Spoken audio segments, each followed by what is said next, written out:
मध्य प्रदेश छत्तीसगढ़ में लगातार बारिश का दौर जारी है। अलग अलग इलाकों में जोरदार बारिश का दौर जारी। आईएमडी ने कई जिलों में भारी बारिश का अलर्ट जारी किया।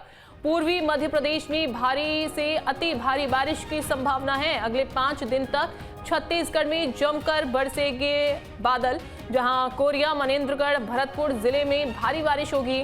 16 जुलाई के बाद मिलेगी राहत।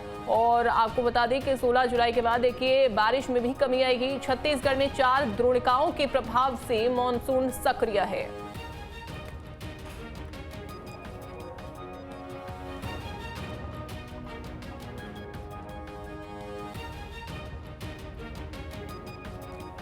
तो मध्य प्रदेश छत्तीसगढ़ में लगातार बारिश का दौर जारी है। अलग अलग इलाकों में जोरदार बारिश हो रही है। आईएमडी ने कई जिलों में भारी बारिश का अलर्ट जारी किया है। भारी से अति भारी बारिश की संभावना भी जारी की गई है। अगले 5 दिन तक छत्तीसगढ़ में जमकर बारिश होगी। और आपको बता दें, कोरिया, मनेन्द्रगढ़, भरतपुर जिले में भी भारी बारिश का अलर्ट जारी हुआ है। 16 जुलाई के बाद राहत मिलेगी, वर्षा में कमी आएगी। छत्तीसगढ़ में 4 द्रोणिकाओं के प्रभाव से मॉनसून सक्रिय।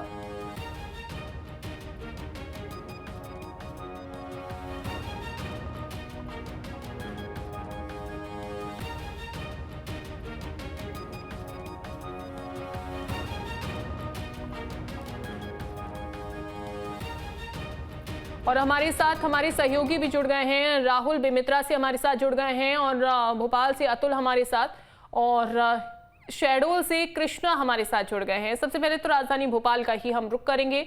अतुल, राजधानी भोपाल में फिलहाल कैसा मौसम इस समय बना हुआ है, और क्या मौसम विभाग की ओर से अलर्ट जारी किया है?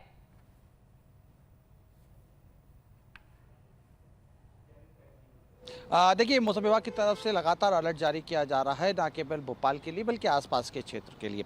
सुबह से हम देख रहे हैं कि काले बदरा आसमान में डेरा डाले हुए हैं, और कहीं कहीं रुक रुक के रिमझिम बारिश भी हो रही है। और कल भी इसी प्रकार की स्थिति बनी रही कि कहीं बारिश रही तो कहीं थोड़ी सी धूप दिखाई दी। देखिए, मौसम विभाग के अनुसार मध्य प्रदेश के अंदर 2 वेदर सिस्टम सक्रिय है, और बंगाल की खाड़ी से लगातार जिस तरीके से कम दबाव का क्षेत्र बना हुआ है, उसकी वजह से मध्य प्रदेश में झमाझम बारिश का दौर चल रहा है। भोपाल की बात करें तो भोपाल में भी इसी प्रकार की स्थिति बनी हुई है। या आसपास की क्षेत्र की बात करें, यानी रायसेन की बात करें, सीहोर की बात करें, गंजबासौदा की बात करें, विदिशा की बात करें, तमाम जो सटे हुए इलाके हैं यहाँ पे भी स्थिति ऐसी ही बनी हुई है, यानी कि रुक रुक के बारिश चल रही है। और कई जगह पर अंजलि जो है रेड अलर्ट भी जारी किया है, ऑरेंज अलर्ट भी जारी किया गया है। खास बात अगर हम देखें तो रेड अलर्ट की अगर हम बात करें तो छिंदवाड़ा के आसपास के जो क्षेत्र है वो रेड अलर्ट के श्रेणी में गया है, यानी कि यहाँ आसपास भारी से अति बारिश होने की संभावनाएं जताई जा रही है। बहरहाल की भोपाल का अगर मैं जिक्र करूँ तो सुबह से ही तो जो है बादल छाए हुए हैं, और ये अनुमान लगाया जा रहा है कि आज दिन भर रुक के बारिश होती हुई दिखाई दे सकती है। इसकी वजह से तापमान में भी जो है नमी आई हुई है। हालांकि नमी के कारण थोड़ी सी उमस जरूर लग रही है, लेकिन जिस तरीके से झमाझम बारिश हो रही थी उससे राहत जरूर मिली थी। लेकिन एक बार फिर से क्योंकि नमी की स्थिति बनी, आर्द्रता की स्थिति मौसम में बनी हुई है, इसकी वजह से जो है उमस की थोड़ी बहुत स्थिति बनती हुई दिखाई दे रही है। खास बात यह है कि चूंकि मौसम विभाग जब भी अंजलि मौसम अलर्ट जारी करता है और रेड अलर्ट या ऑरेंज अलर्ट की जोन में भोपाल के आसपास के क्षेत्र जब जाते हैं तो जिला प्रशासन पूरी तरीके से सक्रिय हो जाता है, क्योंकि हमने देखा कि इस तरीके से कई ऐसे क्षेत्र हैं जो निचली बस्तियां बनी हुई है, जो डूब की स्थिति में बन जाती है, वहाँ पे बाढ़ की स्थिति है, पानी भराव की स्थिति बन जाती है। ऐसे में निगरानी रखी जा रही है, और 24 घंटे के लिए एक टोल फ्री नंबर जारी किया गया है। न केवल टोल फ्री नंबर बल्कि जो है लोगों को, कर्मचारियों को भी तैनात किया गया है कि 24 घंटे वहाँ पर निगरानी रखें, और किसी प्रकार की अगर हैवी रेन की स्थिति बनती है तो वहाँ पर इस बात का जो पहले से ही ध्यान रखा जाए कि अगर जल भराव की स्थिति बन रही है तो वहाँ पे रेस्क्यू किया जाए, या उससे पहले जल भराव किस तरीके से हटाया जाएगा उसका जो है कार्य शुरू किया जाए। क्योंकि देखिए, मानसून का दौर चल रहा है, और मौसम विभाग इस बात की चेतावनी लगातार दे रहा है कि आने वाले दिनों में इस पर से ज़्यादा, यानी भोपाल की अगर हम बात करें तो अति बारिश की चेतावनी भी हो सकती है। क्योंकि जिस तरीके से हम देख रहे हैं weather system, 2 weather system active है मध्य प्रदेश के अंदर, उसी का यही कारण है कि अलग अलग क्षेत्रों के अंदर बारिश होती हुई हमें दिखाई दे रही है। बुंदेलखंड की बात करें, विंध्य की बात करें, विंध्य के सटे हुए इलाकों की बात करें, देखिए यहाँ पे भी इसी प्रकार की स्थिति बनी हुई है। जल नदियों की बात करें तो मध्य प्रदेश की तमाम जो जल नदी, खासतौर पे नर्मदा की बात करूं, नर्मदा नदी की बात करूं तो लगातार उसमें जल भराव की स्थिति बन रही है, यानी कि रेड जो जोन में जिसको कहा जाता है वहाँ तक पहुँचती हुई दिखाई दे रही है। तो ऐसे में आसपास के क्षेत्र जहाँ पे नर्मदा होते हुए गुजर रही है वहाँ पे भी अलर्ट जारी कर दिया गया है। इसके अलावा बात करूँ क्षिप्रा नदी की बात करूँ, ये सटी हुई जो नदियाँ हैं इनकी बात करूँ तो वहाँ पे भी अच्छी बारिश की वजह से जल आपूर्ति आपूर्ति पूरी होती हुई दिखाई दे रही है। बड़े तालाब में हम देख रहे हैं कि भोपाल का जो बड़ा तालाब है वो जीवनदायिनी कहा जाता है। वहाँ पे पूरी तरीके से टैंक जो है वो लबालब भरा हुआ है। हालांकि जिस तरीके से पूरा फुल टैंक लेवल की अगर हम बात करें उसमें थोड़ा सा पानी अभी बचा हुआ है, लेकिन मान के चला जा रहा है कि जुलाई के अंत तक बड़ा तालाब का जो फुल लेवल है वो पूरा भर दिया जाएगा। लेकिन इसके अलावा अगर हम देखें, देखिए जब मानसून आता है तो मानसून के साथ साथ बीमारियां भी आती हैं अंजलि, और जिस तरीके से हम देख रहे हैं भोपाल के अंदर झमाझम बारिश चल रही है और बारिश के साथ साथ चूंकि डेंगू और मलेरिया का प्रकोप भी बढ़ता है और ऐसे में जिला प्रशासन भी, जिला अस्पतालों में भी तमाम समुचित व्यवस्था कर दी गई है, ना व्यवस्था की गई है। इसके साथ में चूंकि वायरल रहता है तो वायरल को लेके भी लगातार जो है डॉक्टर्स निगरानी रख रहे हैं। जी बिल्कुल बिल्कुल, और ऐसे में सावधानी भी बहुत ज़्यादा ज़रूरी है। जहां एक तरफ चूंकि मौसमी जो बीमारियां हैं उसका बढ़ने का जो प्रकोप है वो भी बढ़ जाता है, वहीं दूसरी तरफ खुद भी सावधानी बरतनी बहुत ज़्यादा ज़रूरी है। कृष्णा, अगर मैं शेड्यूल का मौसम समझूं तो वहां पर फिलहाल बारिश इस समय कैसी हो रही है? क्योंकि कुछ दिन पहले हमने देखा कि बहुत ज़्यादा अति भारी बारिश वहां पर हो रही थी, जल भराव की स्थिति थी। अभी फिलहाल क्या हाल है?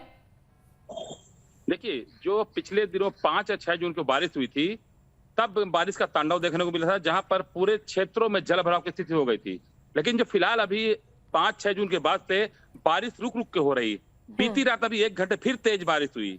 तेज बारिश से फिर जगह जगह जल भरा हो गया, तो कहीं ना कहीं जिनके घरों में पानी भरा था या निचली बस्तियों में जहां पर नुकसान हुआ था वहां के लोग फिर हमारे पास सीधे फोन लगाने लगे, सर फिर पानी गिर रहा। तो हमने भी जिला प्रशासन सूचित किया। हालांकि जिला प्रशासन के अधिकारी जब से 5-6 जून की बारिश हुई थी उसके बाद जनप्रतिनिधि हो, जिला प्रशासन के अधिकारी कल से निचली बस्तियों में जा रहे हैं और लगातार जहां पर अतिक्रमण है, नदी नालों को जो पाट के घर बनाया गया है उसको तोड़ने का काम कर रहे हैं। हालांकि मैं बता दूंगा आपको कि आज सुबह जो तेज बारिश फिर हुई थी, जो हमने सबसे जो यहाँ के रोड है सिंहपुर रोड पोंडानाल जो छत्तीसगढ़ को और जबलपुर को जोड़ता है, वो उसमें फिर पानी भर गया और फिर एक बस फंस गई थी। गनीमत रही कि पानी कम रहा तो बस को किस तरह निकाला गया। तो कुल मिला के यहाँ पर मौसम जो अभी है रुक रुक कर बारिश हो रही है, लेकिन हालांकि मौसम विभाग चेतावनी भी दिया है कि अभी तेज बारिश की संभावना जताई गई है। अगर भू अभिलेख शाखा के आंकड़ों के अनुसार बात करूं तो अभी जो 1 से लेकर 10 जून तक अभी आज तक में कम से कम 398 मिलीमीटर वर्षा दर्ज हो चुकी है, जो कि कई वर्षों के मुकाबले ज्यादा है। तो कहीं मिला के अगर देखा जाए तो अभी बारिश का दौर जारी रहेगा। और फिलहाल अभी जहां मैं मौजूद हूं वहां भी अभी रुक रुक बारिश हो रही है, क्योंकि मैं पेड़ के नीचे खड़ा हूं, लेकिन बारिश का दौर जारी है। जी बिल्कुल, यानी कि बारिश का दौर इस समय चल रहा है। राहुल, देखिए कहीं कहीं हम देख रहे हैं कि बादल छाए हुए हैं, कहीं बारिश हो रही है। इसके अलावा वहां पर हाल फिलहाल क्या है, और साथ ही ये जो इस समय वर्षा हो रही है वो किसानों के लिए कैसी साबित हो रही है? किसान क्या कह रहे हैं? क्या अति भारी बारिश होने की वजह से जाहिर सी बात है उनको नुकसान भी हुआ है, तो क्या कितना नुकसान किसानों को हुआ?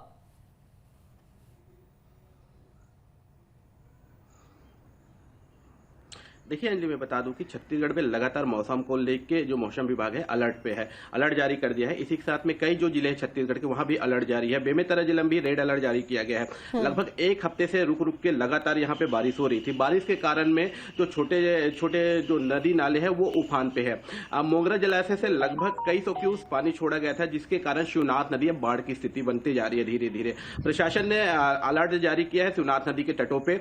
मैं आपको बता दूं कि नेशनल हाईवे पे जो नारायणपुर से भाटापारा जो मार्ग को जोड़ने वाला जो पुल है सिमरिया घाट, वो भी पूरी तरीके से बंद हो गया है। लगभग 4 फीट पुल से ऊपर पानी जा रहा है। तो प्रशासन लगातार अलर्ट पे है। प्रशासन ने वहां पे सुरक्षा व्यवस्था कर दिया है। वहीं शिवनाथ नदी के तट पे बसे गांव जो करमशन अति बाढ़ पीड़ित क्षेत्र में आता है, जिसमें पिछले साल लगभग 1000 लोग वहां पर फंसे हुए थे, वहां पे राशन पानी की पहले से व्यवस्था कर दी है प्रशासन ने, और बोट की भी व्यवस्था वहां पे की गई। अगर किसी कंडीशन में वहां पे अप्रिय घटना होती है या कोई क्रिटिकल कंडीशन हो जाता है तो वो बोट की मदद से उस गांव पहुंचा जा सके। अगर मैं बात करूं किसानों के लिए, तो किसानों के लिए कहीं ना कहीं एक बहुत अच्छी बारिश हो रही है, क्योंकि ये बेमेतरा जिला ऐसा जिला है जो पिछले गर्मी में पूरे छत्तीसगढ़ में डेंजर जोन में थे, क्योंकि अति red alert water level zone पे इसको रखा गया था, जिसके कारण में यहाँ 400 से 500 वाटर जो लेवल है वो नीचे चला गया था। तो बारिश जिस प्रकार से जिले में हो रही है तो कहीं ना कहीं वाटर लेवल रिचार्ज हो रहा है, वाटर लेवल बहुत ही अच्छा आया है। किसानों का जो पानी पर्याप्त मिल रहा है और किसान अपने बुआई और रुवाई रोपाई पे लगे हुए हैं। लेकिन इसी के साथ साथ जो नदी के तट पे बसे हुए जो गांव हैं, जो किसान हैं, जो अपनी खेती करते हैं, उसके लिए बारिश जो है आफत बनते आ रही है, क्योंकि नदी में जिस हिसाब से बाढ़ आ रहा है उस हिसाब से जो उनके खेत है उसमें बाढ़ का पानी घुसते जा रहे हैं। तो सैकड़ों एकड़ के जो छिरहा क्षेत्र में, जो मंझगांव क्षेत्र में है, वहां पे जो बारिश का पानी खेतों में घुसा है, इससे उसकी फसल को नुकसान भी हुआ है। लेकिन कहीं ना कहीं जिस हिसाब से लगातार एक हफ्ते से रुक रुक के बारिश हो रही है, किसानों के चेहरे में खुशी है। लेकिन जो नदी क्षेत्र है उस किसानों को कहीं न कहीं एक जो बाढ़ पीड़ित क्षेत्र किसान है उनको कहीं न कहीं नुकसान है। प्रशासन जो है, कलेक्टर रणबीर शर्मा ने किसानों से भी अपील की है कि